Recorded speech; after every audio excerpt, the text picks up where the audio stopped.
Hi, everyone. I'm Maja Karlsson here with the Healthy, Happy Workplace Summit. So today I'm here with Lisa Kelly from Kelly Wellness Consulting. And the reason that I asked Lisa to join us is that she's been cultivating healthy changes within workplaces and with personal clients for over 20 years. Lisa's mission is to create an innovative landscape for workplaces that foster employee-driven, results-oriented wellness solutions. And I paraphrased her mission there a little bit, but thank you so much for joining me today here, Lisa. Thank you so much for having me. It's quite an honor. Yeah, it's great. So we've got a few questions that we're going to go through over the next half an hour, and really excited to hear your thoughts. Mm-hmm. So why don't we start with, I'll ask you to just tell us a little bit about your company and why you chose to focus on workplace wellness. Well, thank you very much. And I could spend the whole interview just talking about this, of course, but really to put it short and succinctly is that I have a background. I've had a background for, most of my career, 20 plus years in organizational development, adult training, HR, working in a learning center of expertise with large multinational organizations. And in the past 10 years or so, I've really been focused on offering a wellness practice that involved holistic nutrition consulting, wellness coaching, and personal training. And that was another passion of mine. So I left the corporate world and went into the wellness world. And then in the past 3 years, I really wanted to bring my skill sets together, both my passion, because I really wanted to get back into corporate world. And so I really felt there was a need, especially here in Canada, but then it's since grown to be a global certification.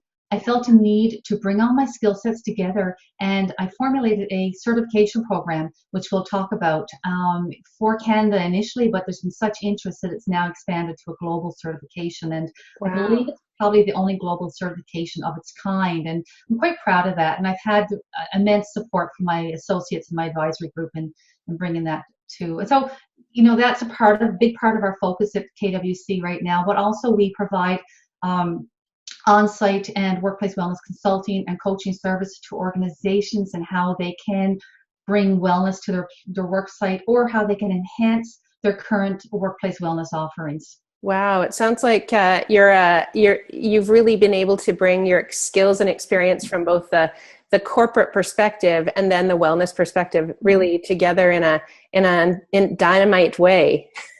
Really exciting.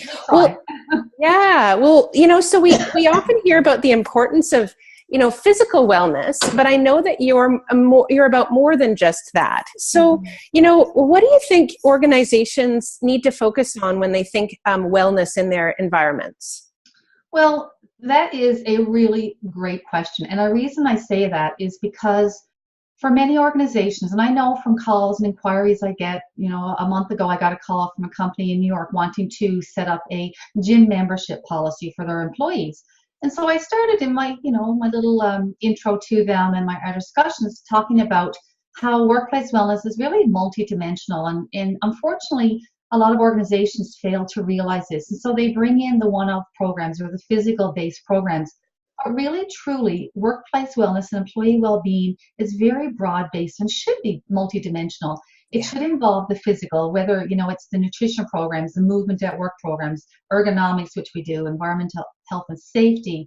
But it also needs to embrace the emotional well-being dimension, the career dimension, the social dimension, the financial dimensions that employees struggle with, and also the community well-being or corporate social responsibility. So we like to say there's an umbrella of about 6 well-being dimensions that I mentioned, and each of them have very specific focuses and really help to develop a holistic approach to workplace wellness, but really develop a whole healthy, well-adjusted, productive, engaged employee. So it's not, again, just the physical dimension.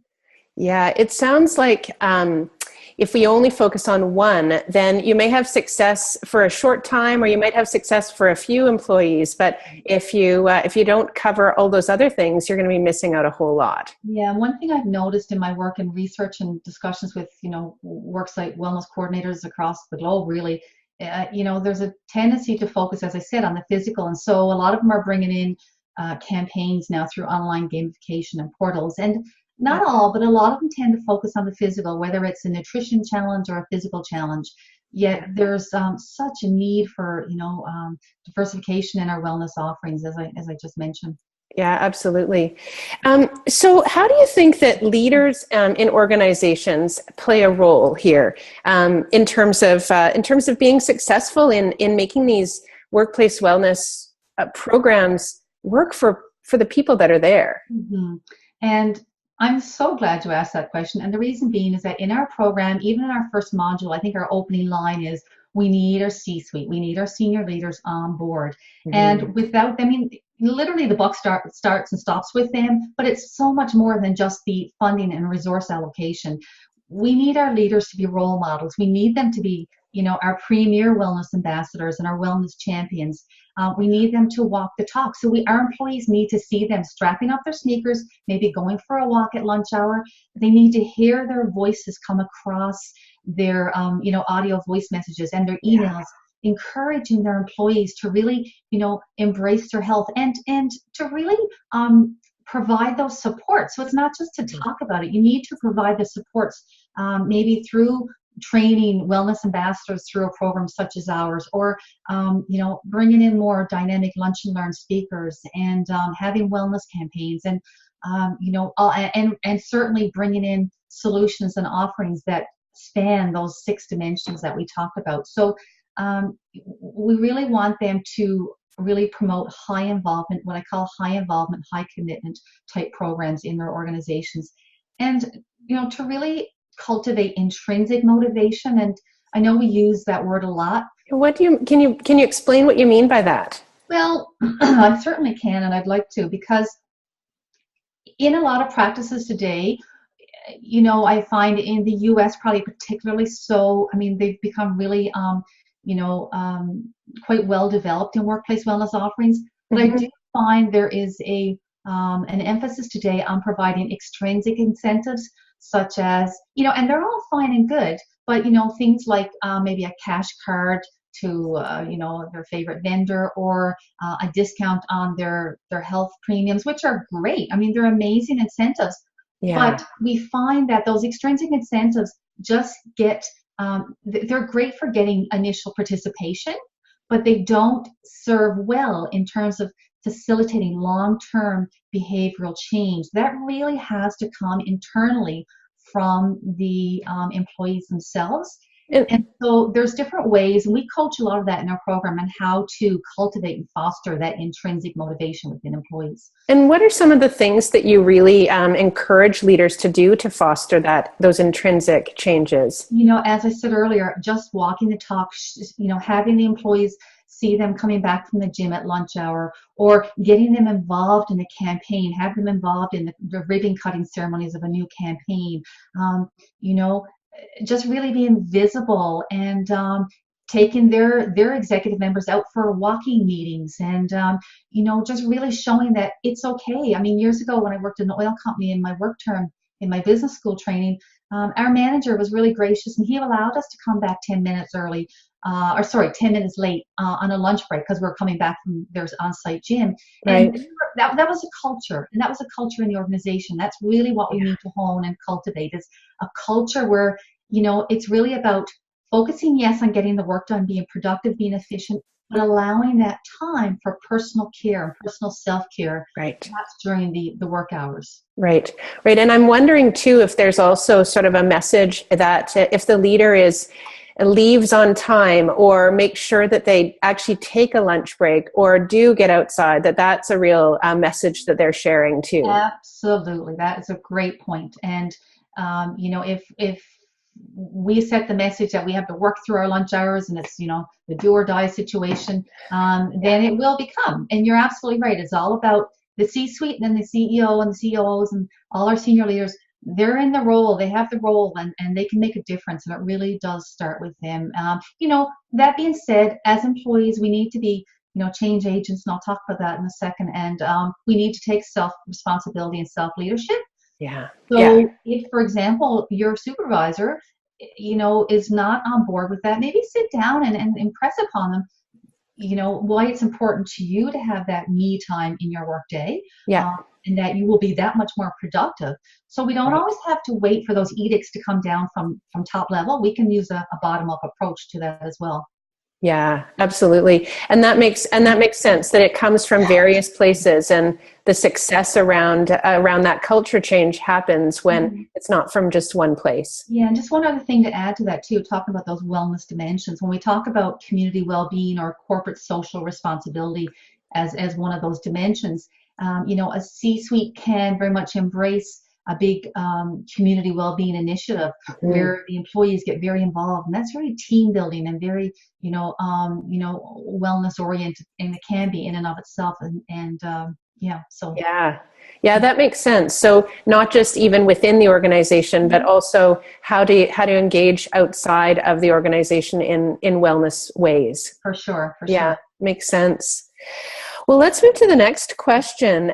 So now you mentioned this a little bit, but what can employees themselves do to build a workplace that supports their own and their colleagues' wellness? So the other side of things. Yeah, and as I just said, the employees, we really encourage in our programs a bottom up, and I think that's what makes our ambassador programs so unique, is that they really are employee driven programs, but not just from the base level, employees all through the ranks, if you will, Right. from the wellness coordinators, the HR coordinators, the C-suite, and everyone gets on board. Yeah. But predominantly, they are employee driven. And so I encourage our trainees, and I encourage all employees to become those change agents. Become, to quote Gandhi, become the change that you seek in the world, if you will. And we can do that through self-organized activities. In an organization I worked in years ago, we would self-organize healthy lunches and healthy breakfasts. One girl Yeah. organized a employee recognition program. We had this huge teddy bear that we all could earn each month as being an employee of the month. And that teddy bear would sit in our corner office each month while we had that award. And Great. so there's many self-organized initiatives that as employees we can do. We can have an employee wall of fame, a success wall, posting our success stories in wellness. If we have a campaign challenge, maybe it's a step challenge, how many steps, Mm. the team that won. We could have wellness Wednesdays. Again, they can be organized by a committee or by employees themselves. Employees can take the initiative with, their powers that be, if you will, to create nice illustrative posters. For example, putting posters by your elevator that say, take the stairs, as opposed to the elevator. I mean, there's Yeah. so many things. We could organize as employees things like a healthy snack box. Every week, employees brought healthy snacks and put into a box. That it really helped to set that culture then that we want to have a healthy work environment. I mean, that's not to say you can't have those pizza days or those donut meetings, but let's just start little by little making those shifts towards a healthier work environment, right? Yeah, yeah. So yeah, I'm wondering because all of those things sound like great ideas, and I'm imagining some of the organizations where I've spent some time where employees sort of drag themselves in the morning, and they drag themselves through the day, and then they drag themselves out at the end of the day. In an environment like that, Mhm. where people maybe haven't thought about how to make their workplace happy or healthy for themselves, where do Mhm. you start? Like, where's the first place to start, do you think? It really starts with, I think, and one of the things we coach in our program is having some clearly defined wellness policy and also having a wellness committee. So, Hmm. the wellness committee can then go to the employee masses and say, what do you as an employee group want us to do as a wellness committee? And Yeah, then they start carefully, we provide surveys and assessments in our programs that you can take and use in your organization. yeah, And then really defining, and it's important to have a senior manager on that wellness committee as well. So right. really then Yeah, defining some clearly defined wellness policies that should be, evergreen and reviewed every year. right. But then those wellness policies can really help start lay the foundation and be the foundation for a really robust wellness program. You may want to start with creating a wellness newsletter, having a lunch and learn. And we don't have to always bring in guest speakers for lunch and learns. Yeah, Oftentimes we have, a whole host of, specialists in different areas that we within our organization that we can right. have them involved in delivering lunch and learns. Yeah, absolutely. So starting from this, the strengths that you've got within and Mhm. building that capacity that way, that makes a lot of sense. Mhm. And it sounds like what you're suggesting is that you could even start with one or two things, and that kind of could be what begins to snowball positivity around wellness. Right. And Um, as I said earlier, that we use the term a lot in our program, high involvement, high commitment. So when we okay. talk about that intrinsic motivation, Yeah. and it's driven by employees. In our program, we use the slogan workplace wellness for employees by employees. So when there's that high involvement, you get that high commitment, which then helps to cultivate that intrinsic motivation that we talked about. Yeah, that makes sense. Mhm. Yeah. So, what would you say to someone who is really excited to begin a workplace wellness program, an employee in a workplace? What would you suggest that they do to try and engage that senior leader, maybe to join the wellness committee that they'd like to start? Right. It's really it's just about making that connection, expressing your interests, and so maybe a couple employees could self-organize and meet with a senior level. Yeah. You always want to go through the proper protocols and chains of command, if you will. So you would connect with presumably your immediate supervisor and Right. express what your interests were, and then Yeah. go to and ask if it's okay to connect with that senior level, authoritarian, figures, if you will. Yeah. Yeah, so that's really where I would start. That's great. Great. So basically don't let not knowing whether the senior leader is supportive hold you back from getting started, because Exactly. having that conversation and that relationship may be all that it takes to get things going. Right. Yeah, that makes sense. So maybe you can tell me a little bit about your perspective on what, and this kind of really comes from that last question. What would a wellness champion or a wellness ambassador look like? Mm. Well, that question really brings me to mind to our ambassador core values, and I'll just share a few of them because I think they really speak to what your question asks. So, Yeah, for example, within our program, and I don't want to make it about our program, but I think they really speak universally to what a wellness ambassador or champion might look like. And yeah, so, for example, I would see them as someone who's really, as I said before, a self-leader. They're personally empowered. They have a mindset to enrich body, mind, and spirit of the employee groups. yeah, yeah. They really have a mindset to help create, an overall well-being in the organization. They're innovative.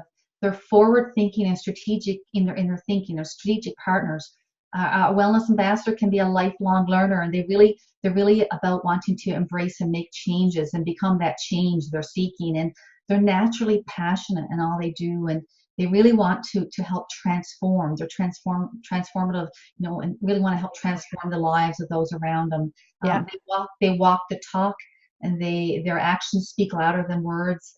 And again, I really want to plug in for community mindedness, and they're really community minded. So they will look for ways to help, take their organization out into the community and to serve the community through a corporate social responsibility initiative, or however that might look, right? Great. Wow. It's interesting because when you first started to share some of those values, what came to mind, I kind of drew a picture in my mind of someone who might embody those. And it's funny because initially I thought, oh, you know what? It's someone really young and maybe new to the organization. But I'm thinking that may not necessarily be the case. So help No. me through Well, that. you're so absolutely right. I mean, we have in our program, and again, I'm very close to my program, so it's what I speak to. But in our program, we have nurses, and we have health coaches who are in their mid 60s. Who Right. Yeah. within one of my ambassadors, and she's on our advisory group. She's in her mid 60s. Oh, I hope I'm not saying too much here, but she's a very young looking mid 60s. Yeah. And she is just amazing, and she's such a dynamo, and she brings such a vibrancy to her organization. Right. And she also, is doing it to hone her skills. So eventually, she may want to do some work in the community with other organizations at some point when she retires. Right. But yeah, you're absolutely right. I mean, it's not just about the youth. I mean, we have occupational health nurses in their 50s and 60s who, are doing this. And yeah, they're doing amazing work. And makes me think about what you just said as well, that this is an opportunity to develop personal leadership, and leadership that is kind of could be taken outside of the current workplace. Absolutely. There's so many transferable skills that come from these initiatives, and in our program, again, we really promote that and cultivate that. And I actually did a chart one day and looked at just how many transferable skills, from presentation to communication to project management to product development and leadership. And yeah, there's so much to be had and so much to be gained by taking initiatives such as this. Right. And I'm just also thinking about that whole concept of someone who maybe doesn't know where their next role will be within the organization. By taking on something like this, they're becoming a bit more visible in the organization as well.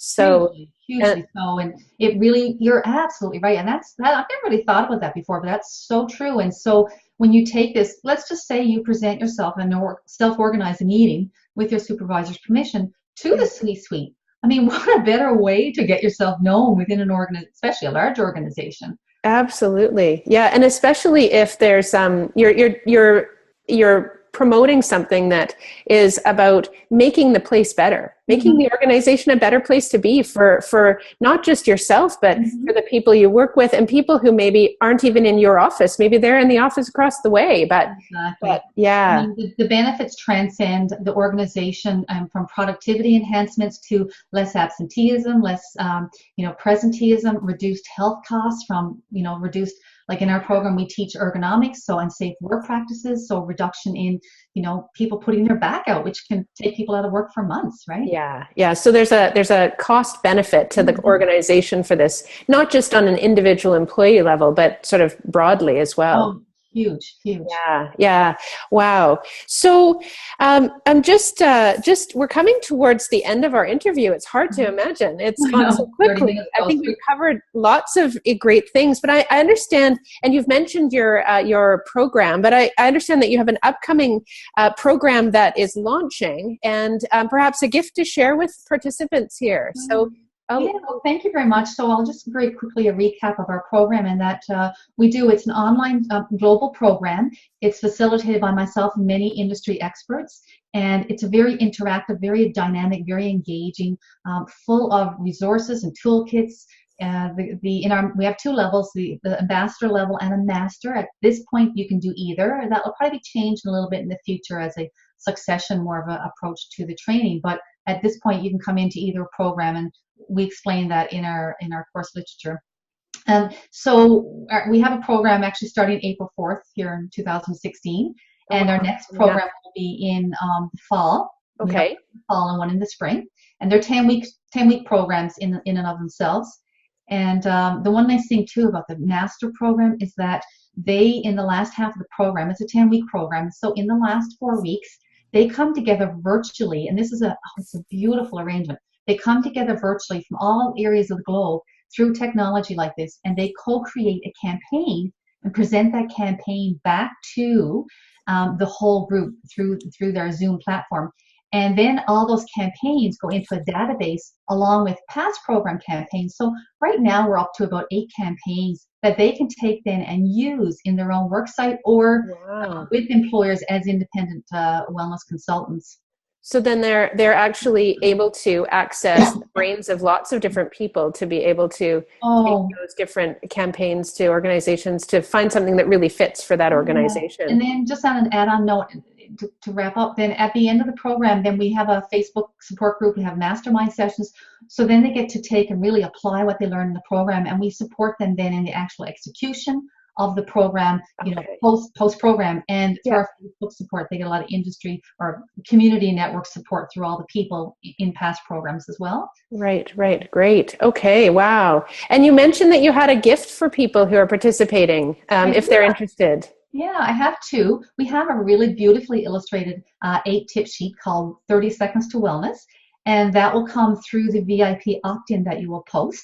And also as a second offer, what I'm going to provide, we're talking a lot these days about meditation, mindfulness, stress mastery. I have a really nice guided relaxation and affirmations audio and script that I will send out to those from your subscription list. Right.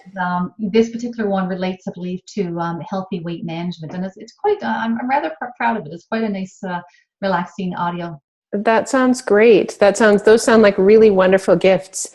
Well, is there anything before we finish off here today? Any last things that you want to just make sure that people retain or get from today's interview? Well, just to come back to what I said earlier, we can all become the change that we seek. So if you're working in a really toxic environment, for example, you can make it right. You can bring it to a whole nother healthy level just by, one small initiative, and that can snowball and build on from there. And so become that change that you're seeking, become that change agent, take some self leadership, become empowered to make a difference. And, again, just to put in a plug for my program, we provide you with all the tools and skill sets and training to do that. So if you're not sure where to start, by all means, contact me, and I can give you some more information. Perfect. Well, that's great. So yeah, I mean, I think that what I took from today is really that it doesn't have to be the top of the organization that starts this. It can come from anywhere, and it's a real opportunity to take on a challenge of bringing more wellness into your own workplace, no matter what the workplace environment is, and that there's probably somewhere in the organization that someone will support you, whether it's a colleague or whether it's your supervisor or if it's even higher. But even in an environment that maybe isn't, doesn't feel perfect, there's probably someone else there to work with you for success. For sure. Yeah, absolutely. Awesome. Well, thank you again for all your insights. And for everyone listening, remember, I'm Maja Karlsson, and this is the Happy Healthy Workplace Summit. And remember that tomorrow you will have another interview in your inbox, and really excited to have you continue on with us. Well, thank you so much. I appreciate the opportunity to share with your viewers today. Absolutely. Thanks again, Lisa. Bye now. Bye.